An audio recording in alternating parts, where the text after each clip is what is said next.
तो देश की सबसे बड़ी मेडिकल प्रवेश परीक्षा नीट यूजी 2026 अब सिर्फ एग्जाम नहीं बल्कि देश का सबसे बड़ा एजुकेशन स्कैंडल बनता जा रहा है। लाखों छात्रों के भविष्य से जुड़ी इस परीक्षा पर अब गंभीर सवाल उठ चुके हैं।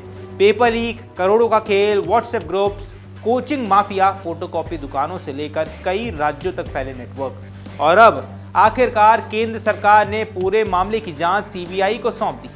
एनटीए ने 3 मई 2026 को ही परीक्षा को रद्द कर दोबारा परीक्षा कराने का फैसला भी लिया है। लेकिन सबसे बड़ा सवाल यह है कि आखिर इतना बड़ा नेटवर्क कैसे चला, पेपर कहां से लीक हुआ और जांच एजेंसियां अब तक क्या पता लगा चुकी हैं। तो चलिए इस वीडियो में विस्तार से समझते हैं कि आखिर नीट यूजी 2026 पेपर लीक विवाद कैसे शुरू हुआ, राजस्थान के सीकर का नाम इसमें क्यों सामने आया है, कैसे कथित गेस्ट पेपर छात्रों तक पहुंचा और अब आगे क्या हो सकता है। नमस्कार, अब इस वीडियो में हम आपको बताएंगे पेपर लीक का पूरा टाइमलाइन क्या है, सीकर से लेकर केरल तक कैसे जुड़ रहे हैं तार और क्यों राजस्थान एसओजी की भूमिका पर लगातार सवाल उठ रहे हैं और आखिर जांच एजेंसियों को अब तक क्या क्या सबूत मिल चुके हैं। दरअसल कहानी की शुरुआत होती है राजस्थान के सीकर से, जो देश भर में मेडिकल और इंजीनियरिंग कोचिंग हब के तौर पर जाना जाता है। जांच एजेंसियों के मुताबिक 1 मई को केरल में एमबीबीएस की पढ़ाई कर रहे चूरू के एक छात्र ने सीकर के एक काउंसलर को कथित सैंपल पेपर भेजा।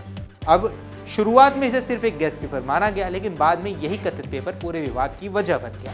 सूत्रों की माने तो ये कथित पेपर सबसे पहले कुछ चुनिंदा लोगों तक पहुंचा, फिर धीरे धीरे इसे कोचिंग संस्थानों, छात्रों और फोटोकॉपी दुकानों तक फैलाया गया। अब बताया जा रहा है इस पेपर की पीडीएफ व्हाट्सएप ग्रुप्स में वायरल होने लगी थी। जांच एजेंसियों के अनुसार परीक्षा से एक दिन पहले यानी 2 मई की रात एक कथित गेस्ट पेपर बड़ी संख्या में छात्रों तक पहुंच चुका था। सबसे चौंकाने वाली बात तब सामने आई जब परीक्षा होने के बाद छात्रों ने दावा किया कि वायरल गेस्ट पेपर के कई सवाल हूबहू असली परीक्षा में पूछे गए हैं। जांच में सामने आया बायोलॉजी के करीब 90 सवाल और केमिस्ट्री के लगभग 35 सवाल असली पेपर से मैच कर रहे हैं। कुछ रिपोर्ट्स में तो ये भी दावा है कि 400 सवालों के सेट में से करीब 125 प्रश्न सीधे तौर पर परीक्षा में आए। अब यहीं से मामला सिर्फ गेस्ट पेपर तक सीमित नहीं रह गया। सवाल उठने लगे कि क्या ये वास्तव में पेपर लीक था, क्या किसी संगठित नेटवर्क ने परीक्षा से पहले सवाल बाहर पहुंचाए। इसी बीच एक और बड़ा खुलासा हुआ। जांच एजेंसियों के मुताबिक शुरुआत में ये कथित पेपर 2 लाख से 5 लाख रुपए तक में बेचा गया, लेकिन जैसे जैसे परीक्षा का समय नजदीक आता गया वही सामग्री 30,000 रुपए तक में उपलब्ध कराई जाने लगी, यानी छात्रों के भविष्य को पैसे कमाने का जरिया बना दिया गया। अब सूत्र बताते हैं कि इस पूरे खेल में कई स्तरों पर लोग शामिल हो सकते हैं।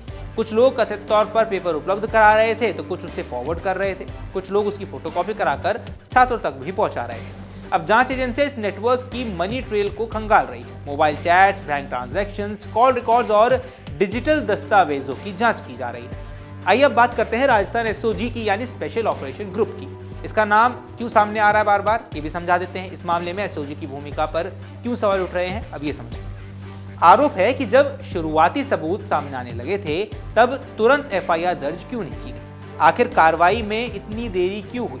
हालांकि एसओजी लगातार जांच कर रही थी और उसने कई लोगों को हिरासत में भी लिया। अब तक 14 से ज्यादा लोगों को पकड़ा जा चुका है, लेकिन कई संदिग्धों से पूछताछ यहाँ जारी है। एसओजी के एडीजी विशाल बंसल ने खुद पुष्टि की कि कथित गेस्ट पेपर सोशल मीडिया और फोटोकॉपी दुकानों तक पहुंच चुका था और इसकी गहन जांच भी की जा रही है।